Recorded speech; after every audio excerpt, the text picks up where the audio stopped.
මේ ලෝකේ තියෙනවා පිංගතුනේ අත්හැරීම අල්ල ගැනීම කියලා දෙකක්. අත්හැරීමෙන් සතුට වෙන අයත් ඉන්නවා. අල්ලගෙන සතුට වෙන අයත් ඉන්නවා. අත්හැරීමෙන් සතුට වෙන අයට දෙවියෝ ප්‍රියයි.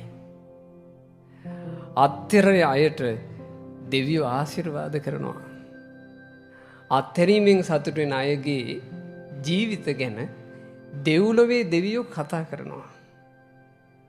ආන් අසවල් ගමේ ස්ත්‍රිය, අසවල් ගමේ පුරුෂයා මසුරු මල දුරු කරපු හිතින් ආන් ගිහි ගෙදර වාසය කරන්නේ. දන් දීම පිණිස හොදාගත් අත්ඇතු ඉන්නවා. දෙවියෝ කතා කරනවා. දෙවියෝ ප්‍රිය කරන ජීවිතයක් ලැබෙනවා අත්හරිනට දක්ෂ කෙනාට. අත්හැරීම ගැන වදාරද්දී බුදුරජාණන් වහන්සේ දේශනා